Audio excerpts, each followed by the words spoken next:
इस काव्य गोष्ठी को हम आगे बढ़ाते हैं और आपको फिर ले चलते हैं रचनाओं के उस सुखद सागर में, जिसमें आप थोड़े और गहरे जाएं और अपने आप को, अपने भीतर उस गहराई को पाएं जिस गहराई में कविता डूब जाया करती है।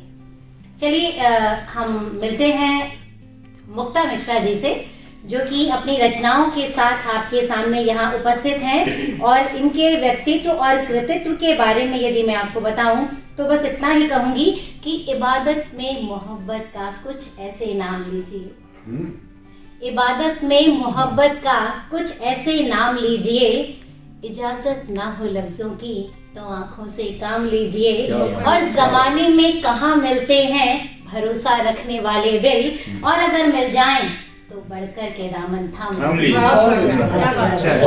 तो देश समाज को जोड़ती हुई मुक्ता जी आपके सामने उपस्थित हैं, स्वागत है आपका। धन्यवाद मोनिका जी, आदरणीय मंच को नमन। मेरी कविता आध्यात्म से जुड़ी है, जीवन से जुड़ी है। कविता का शीर्षक है रंग लेके सूरज का।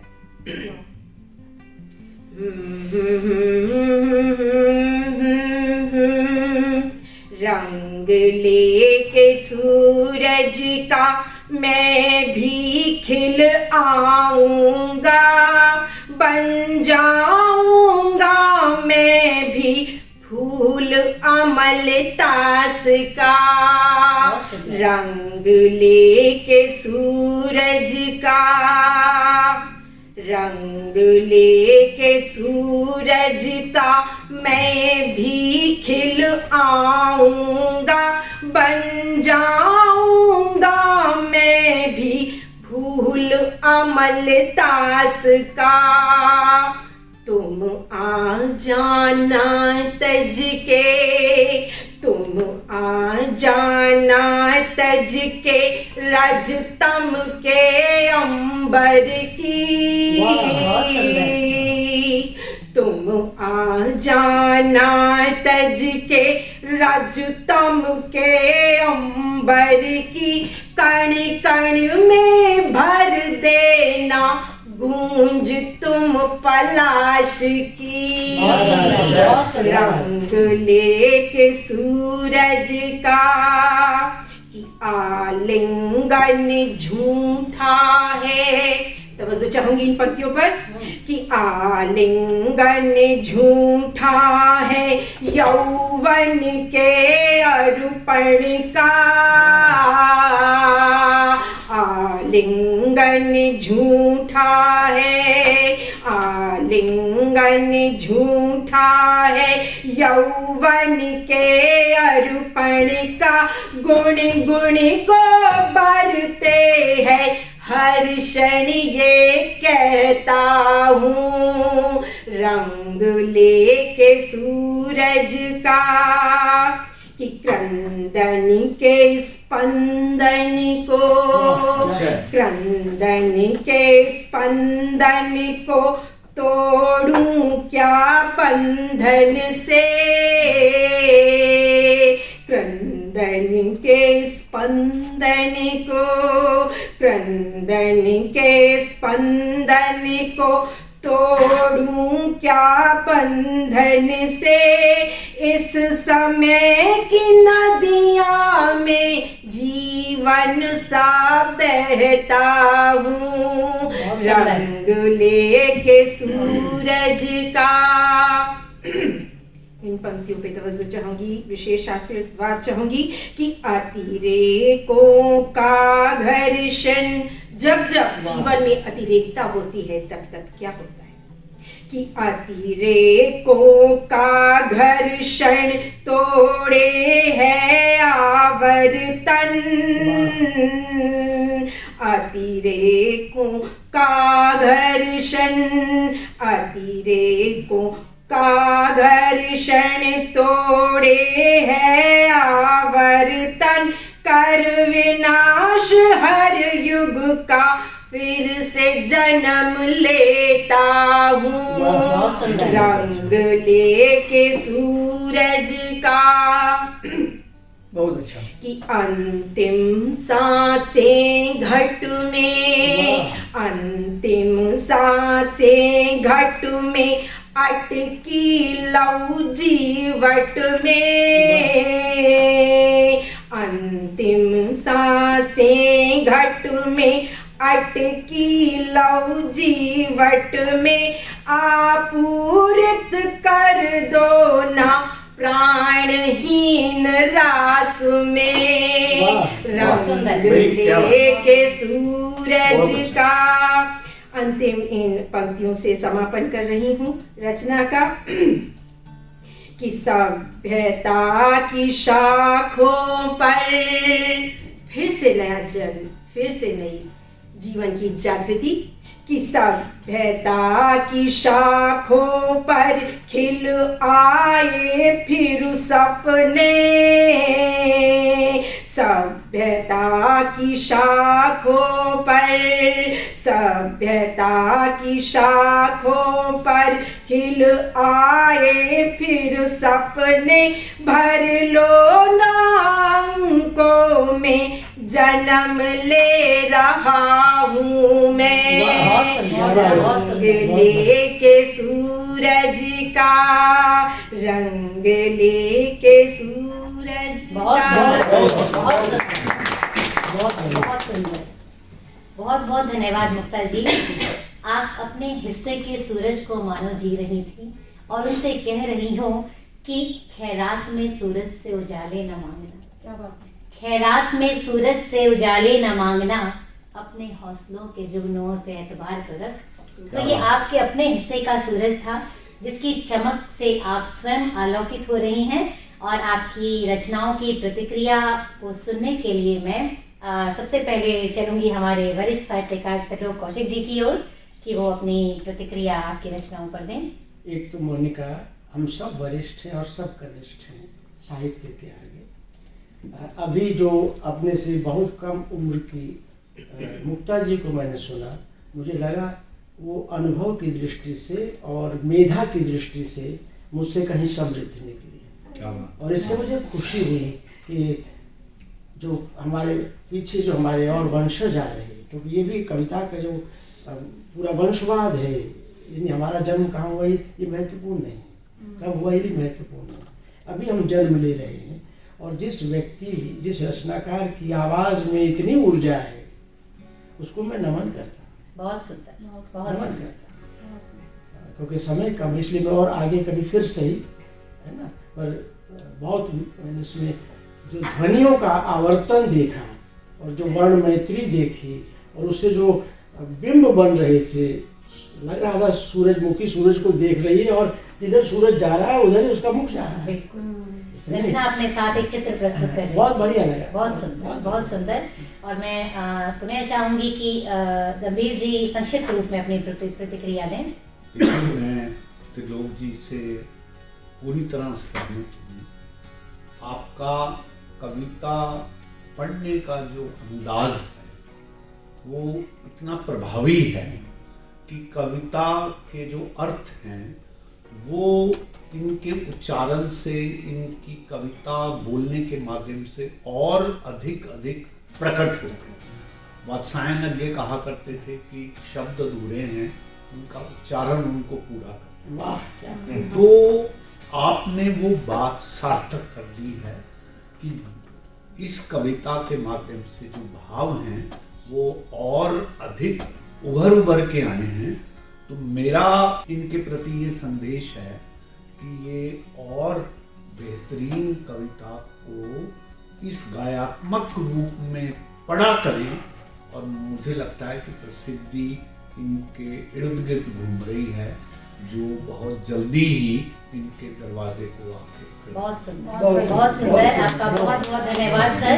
और ये गोष्ठी एक निरंतर एक खूबसूरत सांझ की ओर बढ़ रही है। और मैं फिर प्रार्थना करूंगी खामोश जी से कि वो भी बहुत संक्षिप्त सी प्रतिक्रिया अपनी मुक्ता जी के लिए दें। मुक्ता जी ने तो मतलब हम तो खो गए उस बहुत सुंदर, बहुत सुंदर। और एक पारलौकिक दुनिया में चले गए, ऐसा लगा।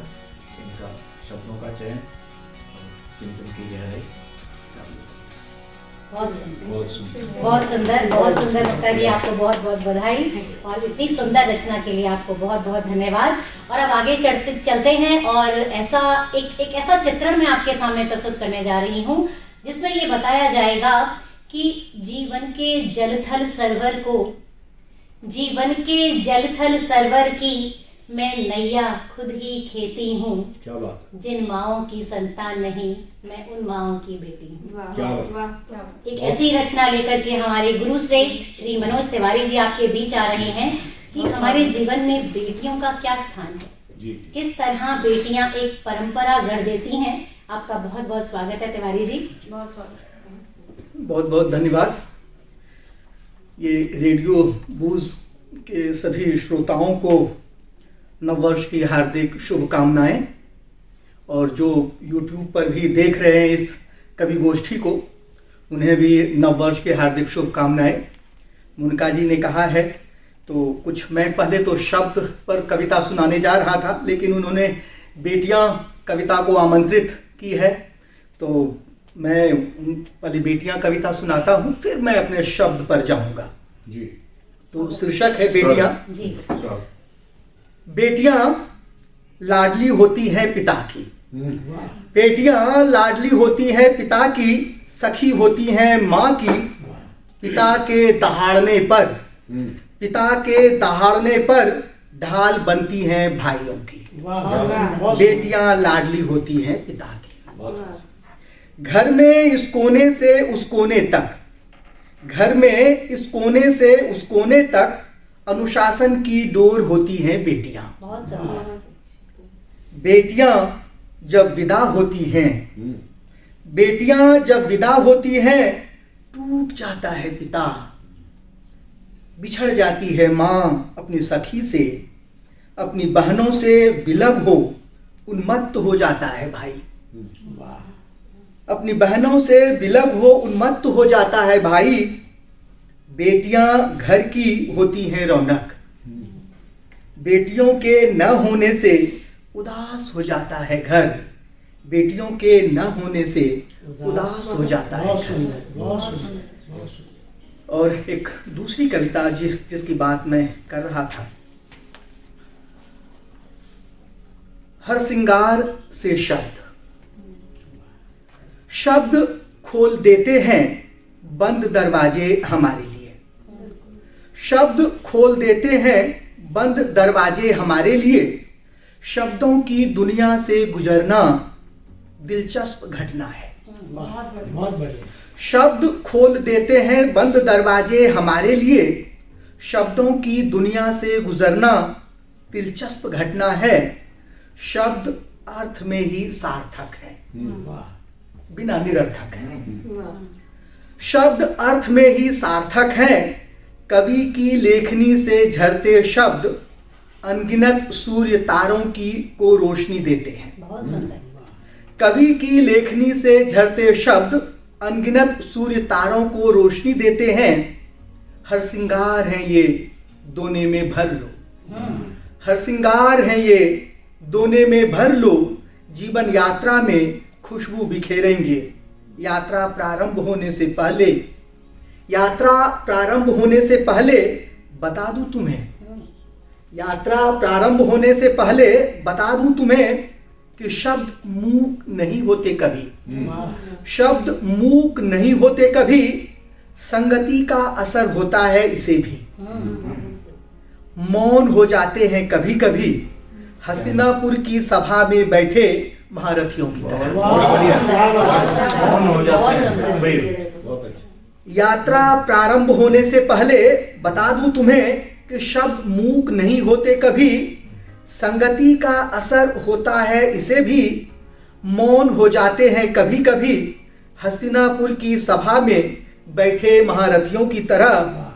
जब घोष करते हैं ये, जब घोष करते हैं ये, तब 5 जन्य बन जाते हैं, तो कभी गांडीव की टंकार। बहुत सुंदर, बहुत सुंदर, बहुत सुंदर। जब घोष करते हैं ये, तब 5 जन्य बन जाते हैं, तो कभी गांडीव की टंकार। दरकने लगते हैं चट्टानों के सीने, जलधि की उत्ताम लहरें भय से सिमट जाती हैं और पृथ्वी का अंतररस सूख जाता है। शब्द खोल देते हैं बंद दरवाजे। बहुत सुंदर, बहुत बहुत सुंदर, बहुत बहुत सुंदर, क्या बात। बहुत सुंदर। और इजाजत हो तो मैं एक और कविता जी, सुना दूं। जी। शीर्षक है अश्वत्थामा। थोड़ी सी ये कविता भिन्न मूड की है, अलग मूड की है, आप लोगों का मैं तवज्जो चाहूंगा। जी सर। अश्वत्थामा शापित है जी। अंदर कुछ सुलझने लगता है, कुछ डर का था जब जुड़ने लगता है। वाह। अंदर कुछ सुलझने लगता है, कुछ डर का था वह जुड़ने लगता है। अपने आप से नजर मिलाने पर होने वाली ग्लानि कम हो जाती है। कुछ सफेद कागज पर बिखरे काले हर्फ तुम्हारे लिए होंगे। सफेद कागज पर बिखरे काले हर्फ तुम्हारे लिए होंगे, सिर्फ कविता मेरे लिए। बहुत सुंदर, वही बात। बहुत सुंदर। सांसें हैं जो मुझे संवेदनाओं के बचे होने का आभास कराती है। सांसें हैं जो मुझे संवेदनाओं के बचे होने का आभास कराती हैं। भयावह पीड़ा और असह्य दुख के इस दौर में, भयावह पीड़ा और असह्य दुख के इस दौर में जब बारूदी संस्कृति विजयोत्सव मना रही है। वाह। भयावह पीड़ा और असह्य दुख के इस दौर में जब बारूदी संस्कृति विजयोत्सव मना रही है, अट्टहास करती शक्तियां आस्था और विश्वास पर पैर रख शिखर की ओर बढ़ रही है। वाह। अट्टहास करती शक्तियां आस्था और विश्वास पर पैर रख शिखर की ओर बढ़ रही हैं। हिंसक अश्वत्थामा की मुट्ठियों में बच्चे कैद हैं। वाह, क्या बात है। बहुत सुंदर, क्या बात है। हिंसक अश्वत्थामा की मुट्ठियों में बच्चे कैद हैं। उन दिनों तुर्की के आसपास जो गल्फ में लड़ाइयाँ चल रही थी और बच्चों की हत्याएं की जा रही थी और समुद्र में बच्चे की लाशें तैर रही थी, उस बिंब को मैंने उस समय देखा था तो बड़ी अजीब सी स्थिति हो गई थी। हिंसक अश्वत्थामा की मुट्ठियों में बच्चे कैद हैं। क्या युधिष्ठिर को नहीं पता? वाह, क्या बात। क्या युधिष्ठिर को नहीं पता कि उसका अर्ध सत्य कुंठित अश्वत्थामा को ही जन्म देगा? वाह। क्या युधिष्ठिर को नहीं पता कि उसका अर्ध सत्य कुंठित अश्वत्थामा को ही जन्म देगा? पराजित सी जीत के बाद मिला सिंहासन असह्य पीड़ा के साथ, क्या आज सिर्फ अश्वत्थामा ही शापित है? बहुत वाह। क्या बहुत सुंदर। आज सिर्फ अश्वत्थामा ही शापित है? बहुत सुंदर। बहुत जी, सुंदर, वही बात। बहुत सुंदर, बहुत सुंदर। बहुत बहुत धन्यवाद। बहुत सही। इन्होंने जो बेटी वाली रचना कही वो मेरी मन में उतर गई और मेरे को याद रह रहा है। इन्होंने एक बात कही कि जिस घर में बेटी होती है अनुशासन रहता है, रहता है। और ये मैंने अक्सर देखा है। जहाँ खाली बेटे हों तो अक्सर बिगड़ते देखे हैं, लेकिन जिस घर में बेटी होती है तो वो भाई भी बड़े अनुशासन में रहते हैं। ये बात बड़ी बहुत सही सुंदर। है। और इन्होंने एक राजगोपाल जी की मुझे पंक्ति याद आ गई जी। कि खुशबू है ये बाग की, रंगों की पहचान, और जिस घर में बिटिया नहीं वो घर रेगिस्तान। बहुत सुंदर, बहुत सुंदर, बहुत सुंदर। इतनी सुंदर कविताओं को सुनने के बाद खामोश जी की प्रतिक्रिया स्वतः ही उभर करके निकल करके आई, और इसे कहते हैं मन से मन का जुड़ जाना, कविता का सीधे दिल के भीतर उतर जाना। और मैं मनोज सर की कविता की प्रतिक्रिया के रूप में मैं आमंत्रित करना चाहूँगी निवेदिता जी को कि आप इनकी कविताओं को सुनने के बाद आपके भीतर का पाठ क्या कहता है? तो इनकी जो तीनों कविताएं थी, बेटियां और जो शब्दों पर और जो शापित अश्वत्थामा, बहुत ही दार्शनिक कविता थी शापित अश्वत्थामा। और शब्दों का बहुत ही सुंदर तरीके से इन्होंने बोला कि शब्द कभी शंखनाद बन जाते हैं और कभी इन शब्दों को हम अपने अंदर रख लेते हैं। तो एक लाइन पंक्तियां याद आ रही कि शब्दों को जला दें या टुकड़े टुकड़े कर दें, पर मिट सकता है क्या शब्दों का अस्तित्व। बहुत क्या सुंदर, बात। बहुत सुंदर। तो शब्दों पर बहुत सुंदर कविता आपने बोली, और बेटियों पर जो आपने बिल्कुल बेटियों का जो परिवार में जो योगदान होता है उसको आपने बहुत सुंदर तरीके से दर्शाया। और शापित अश्वत्थामा का के सामने तो मैं नहीं शब्द हूँ उस कविता के आगे, बहुत ही सुंदर तरीके से आपने वो कविता रची। बहुत साधु। बहुत सुंदर। भारत देश की 3 सक्षम बेटियां आपके सामने यहाँ विराजमान हैं, और ये तीनों बेटियां इस थाती को अपने साथ आज यहाँ से समेट कर ले जाएंगी। और इसी श्रृंखला में मैं प्रतिक्रिया के लिए फिर आमंत्रित कर रही हूँ कौशिक जी को कि वो अपना आशीर्वाद तिवारी सर तक जरूर पहुँचाएं। तिवारी जी की कविता का जो झंकार है, वो उसमें एक खास बात मैंने देखी कि ये बाकी इस समय लिखी जा रही कविताओं जैसी कविताएं नहीं हैं। अपने विषय चयन में बेशक हों कि बेटियों पर बहुत लिखा जा रहा है, पर जिस तरह से ये बेटी को अभिव्यक्त करते हैं वो उनके भी वश के बाहर है। उसमें एक सुदीर्घ परंपरा हिंदी साहित्य की और दुनिया के साहित्य की, जो लड़की को एक नरम घास की तरह देखती है और उसकी होने को एक जो ओस की बूंद में जो पवित्रता होती है, उस भाव को पकड़ पाना और इस भाषा में कहना कि हम ठहर के सुने, ये दौड़कर सुनी जाने वाली कविताएं नहीं थी। बहुत सुंदर, बहुत सुंदर। बहुत सुंदर। और जो अश्वत्थामा आपका है सर, यकीन मानिए इसने सर के सारे बाल गायब कर दिए। मुझे लग रहा है यहाँ पर कुछ बाल होगा नहीं, पर पता नहीं ये कैसे बचे हुए, क्योंकि आपने इस युग के जितने अभिशाप हैं और जो हमारे सृजित किए हुए हैं, किसी और के नहीं, उन सब की को जड़ों से उखाड़ के उल्टा करके दिखा दिया कि ये है भाई हथियारों की होड़ में जो दौड़, जिस तरह हम दौड़ रहे हैं उसके परिणाम कितने भयानक होने वाले हैं।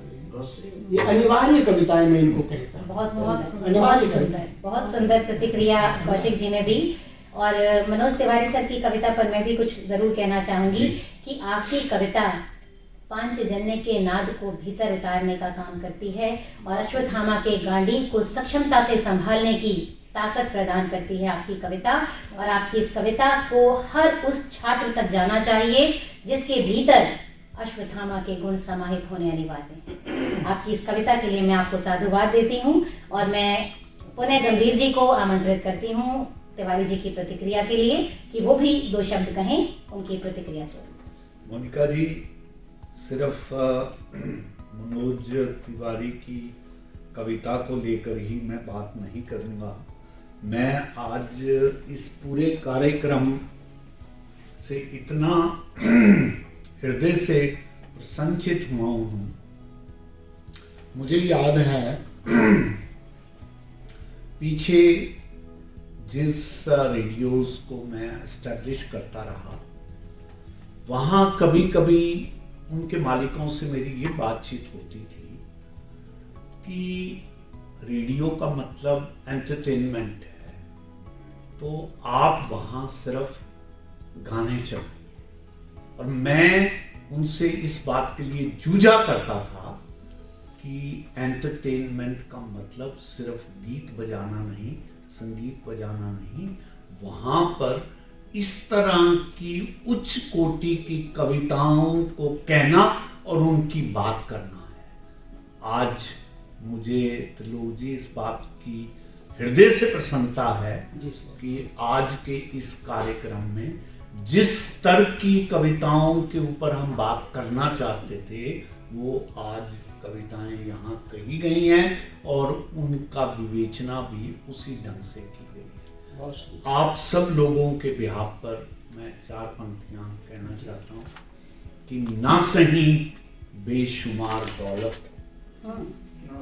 ना सही बेशुमार दौलत, उसकी रहमत का खजाना तो है बिल्कुल। और ना चढ़े इश्क परवान मेरा, उसकी जुस्तजू का बहाना। बहुत सुंदर, बहुत सुंदर। तो आप सबको मैं तहे दिल से मुबारक देता हूँ।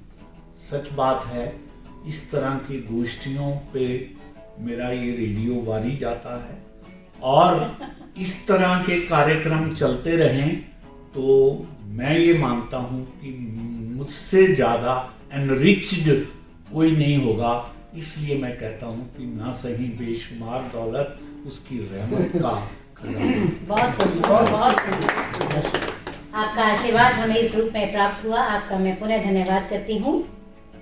अब हम सबको जो पढ़वा रही हैं और हम सबके धागे बुन रही हैं और जोड़ रही है, और जी जहाँ खींचना होता है वहाँ ठीक से खींच भी लेती जी है, बिल्कुल जी। सही। जहाँ सींचना होता है वहाँ ठीक से सींच भी सींच भी लेती लेती जी ये मोनिका, मैं रिश्तों का विज्ञापन बहुत नहीं करता और करना बनता भी नहीं, लेकिन एक बेटी में दुनिया की सारी बेटियां अगर समाहित हो जाएं तो उससे अधिक सौभाग्यशाली पिता मेरे समान कोई और कैसे हो सकता है। क्या बात है, बहुत अच्छी। निराला की कविता है सरोज स्मृति, उसमें एक पंक्ति आती है कि जब पिता करेंगे मार्ग पार यह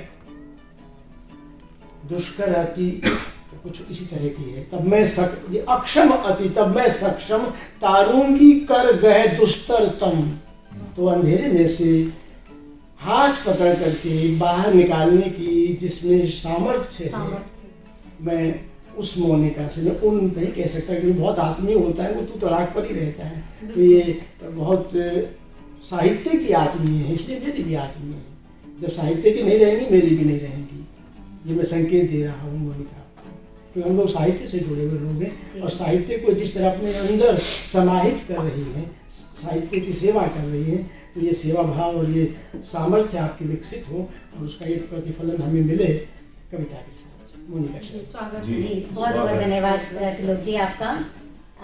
इस काव्य गोष्ठी को मैं अंतिम चरण की ओर ले जा रही हूँ, और चूंकि हम सब नए साल में प्रवेश कर रहे हैं, तो सबसे पहले मैं इन 4 पंक्तियों के माध्यम से आप सभी को ये संदेश जरूर देना चाहूंगी कि जो गुजर गया वो सीख थी, क्या बात। जो गुजर गया वो सीख थी, जो है मिल रहा उपहार है, तब भी हमें स्वीकार था, अब भी हमें स्वीकार है।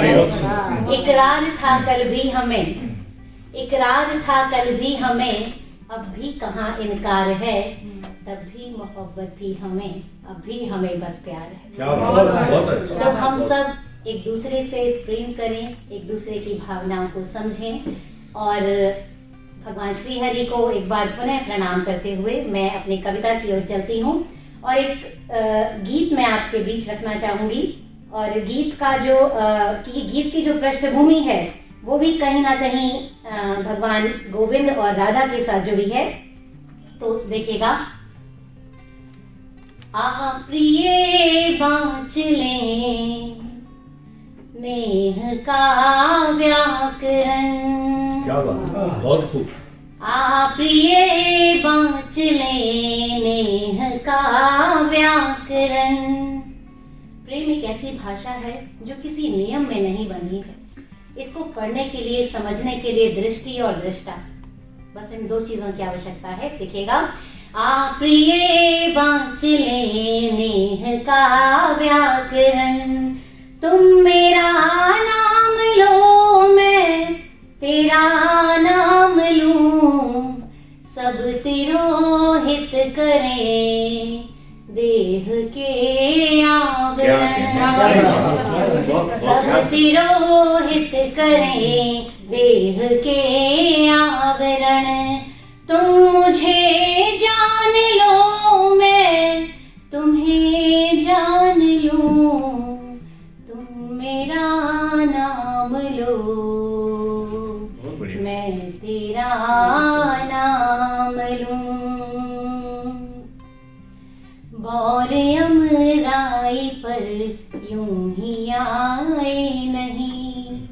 जब प्रेम होता है तो कुछ मन की स्थिति कुछ ऐसी होती है, कुछ ऐसा होता है भीतर का माहौल। बौर अमराई पर यूं ही आए नहीं, मेघ आकाश में यूं ही छाए नहीं। है मदन राग बरसा रही ये हवा, फूल कलियां यूं ही मुस्कुराए नहीं। कह रहा है ये क्या सारा वातावरण, तुम भी संज्ञान लो मैं भी संज्ञान लूं, तुम भी संज्ञान लो मैं भी संज्ञान लूं। कैसी अनुभूति होती है देखें। रात के साथ चांद बन के चलते रहे, रात के साथ चांद बन के चलते रहे, सूर्य बन कर गगन से निकलते रहे, शेष अंधेरे दिलों में न बाकी रहे, आरती के दिए बन के जलते रहे, आरती के दिए बन के जलते रहे। हो हमारा तुम्हारा यही आचरण, तुम भी ये ठान लो, मैं भी ये ठान लो, तुम मेरा नाम लो, मैं तेरा नाम लूं। और जब प्रेम भक्ति के चरम शिखर तक पहुंच जाता है तो कैसी स्थिति होती है देखें। प्रीत में ढल गई जब हृदय की व्यथा, प्रीत में ढल गई जब हृदय की व्यथा, बन गई जन्मों जन्मों की पावन कथा। हम मिले जैसे राधा ओ गोविंद मिले, चल पड़ी प्रेम की बस तभी से प्रथा, चल पड़ी प्रेम की बस तभी से प्रथा। चुकने पाए नहीं नेह का संवरण, चुकने पाए नहीं नेह का संवरण, तुम भी ये जान लो, मैं भी ये जान लो, आप ये बाँच ले नेह का व्याकरण, आप ये बाँच ले नेह का व्याकरण, तुम मेरा नाम लो, मैं तेरा नाम लूं, तुम मुझे मान लो, मैं तुम्हें मान लूं। जी बहुत बहुत धन्यवाद। और बहुत बढ़िया। इस गोष्ठी के अंतिम चरण में एक छोटी सी गजल मैं आपके बीच फिर रखूंगी। देखिएगा, जो आज का माहौल है हमारा, जब हम अपनी बात अपने प्रियजनों से कहने में भी कतराते हैं, हमारे बीच की वो पारदर्शिता, वो स्पष्टता कहीं खो सी गई है। उस भाव को समेटे हुए ये नज्म है, आप ऐसे कह सकते हैं। देखें, अपनी जुबान पे हाल दिल लाता ही कौन है, अपनी जुबान पे हाल दिल लाता ही कौन है, रूठा हो गर कोई तो मनाता ही कौन है, अब कौन जताए है बेकरार इश्क में। जो माहौल है आज का, अब कौन जताए है बेकरार इश्क में, हो जाए मोहब्बत तो निभाता ही कौन है, हो जाए मोहब्बत तो निभाता ही कौन है। एक दौर हुआ करता था जब हम अपने साथी को सुनो जी इधर आओ या तुम या कुछ इस तरह से पुकारा करते थे। वो दौर भी कहीं खो गया है, तो उस दौर का जिक्र है। देखिएगा, ख्वाबों में अब उन्हें भला लाता ही कौन है, ख्वाबों में अब उन्हें भला लाता ही कौन है, अब प्यार के जुनून में तड़पे भी कौन है, अब प्यार के जुनून में तड़पे भी कौन है, अब ताज मोहब्बत में बनाता ही कौन है, अब ताज मोहब्बत में बनाता ही कौन है। और जो भाव आज हम सबके बीच बहुत ज्यादा प्रवेश कर गया है। उस भाव की बात है, देखिएगा। खींचे है टांग हाथ बढ़ाता ही कौन है, खींचे है टांग हाथ बढ़ाता ही कौन है, कागज की नाव अब तो चलाता ही कौन है, देखे है भला कौन अब खिड़की से चांद को, देखे है भला कौन अब खिड़की से चांद को, पर्दे में रह के पेच लड़ाता ही कौन है, पर्दे में रह के पेच लड़ाता ही कौन है। और जिस अहंकार को हम भीतर से निकालने की बात करते हैं वो देखिएगा। पैबंद वो अना के हटाता ही कौन है, क्या बात। पैबंद वो अना के हटाता ही कौन है, दिन को ही रात अब तो बताता ही कौन है, मसरूफ है सब अपनी ही तन्हाइयों में अब, मसरूफ है सब अपनी ही तन्हाइयों में अब, आँखों के बोल पढ़ भला पाता ही कौन है, अपनी जुबान पे हाल दिल लाता ही कौन है, अपनी जुबान पे हाल दिल लाता ही कौन है। जी बहुत बहुत धन्यवाद, बहुत बहुत धन्यवाद। मोनिका जी, आपका जो पहला गीत था, सच बात है उसका मुखड़ा सुन के ही पूरे गीत का जो आनंद है वो आ जाता है।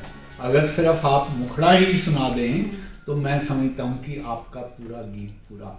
जी। और जो आपकी दूसरी नज़म आपने कही है, मैं समझता हूँ ये बहुत भारी संकट है आज के दौर का, जी। क्योंकि हम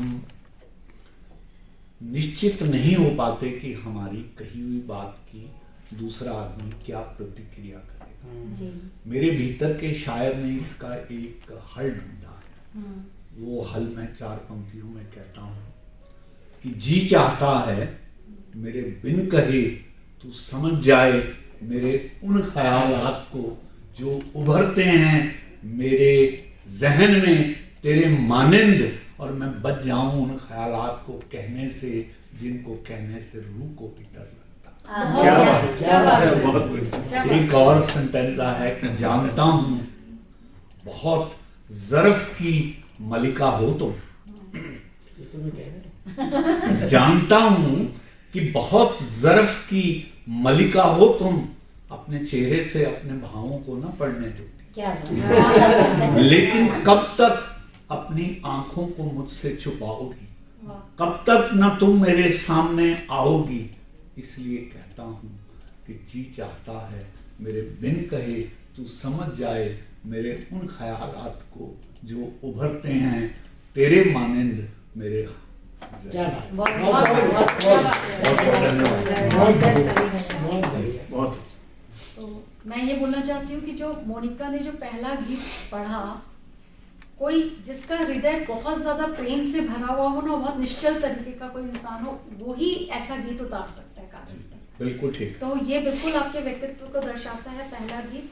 और जो दूसरी नज्म में आपने जो सवाल उठाए हैं उनका जवाब तो हम सबको ढूंढना है हमारे समाज में। बहुत सटीक सवाल उठाए हैं आपने अपनी नज्म में, बहुत बहुत अच्छी रचना है, बहुत साधुवाद। धन्यवाद, धन्यवाद।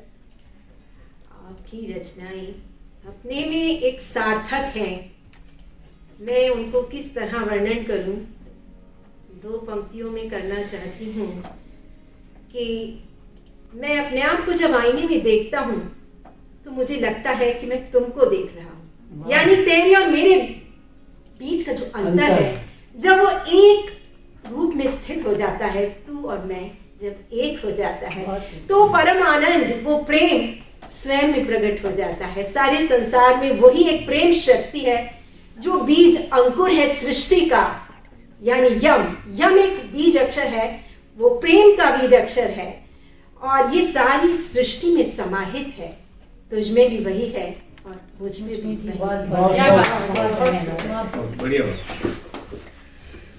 मोनिका जी के दोनों जो अपना गीत और गजल दोनों भिन्न मूड के थे, भिन्न। एक में जो शब्दों का लालित्य जो था, पहला जो उनका गीत है उसमें एक शब्दों का लालित्य है और भाव और शब्द एकम एक हो गए थे। उस जो शब्द थे वो भाव को वहन करने में बिल्कुल समर्थ थे। इसलिए मैं इसको कह रहा हूं कि भाव तुलसीदास के शब्दों में है कि एक हो जाना, शब्द और भाव का एक रूप हो जाना। तो यहाँ पर पहला जो था, जो इनका भाव प्रेम का था, वह प्रेम का भाव, वो शब्द समर्थ था उसे उठाने में, तो वो शब्द का लालित्य कहकर मैंने उसे संबोधन किया। और दूसरी जो गज़ल है वो आज के समाज की विडंबनाओं को इन्होंने रेखांकित किया है उस गज़ल में। वो सबके सामने है, हम सभी जानते हैं, हम सभी वाकिफ़ हैं कि हम चार अगर लोग यहाँ एक घर में अगर 4 सदस्य हैं और एक ही रूम में बैठे हैं, चारों एक दूसरे से अनभिज्ञ होते हैं, अपने अपने मोबाइल में लगे रहते हैं। कौन क्या कह रहा है हम उसकी बात को नहीं समझते, अपनी उसकी भावनाओं को नहीं समझ पाते हैं। तो ये स्थिति है। उसका हल, जैसा कि उन्होंने कहा, ढूंढना है, हम सबको ढूंढना है।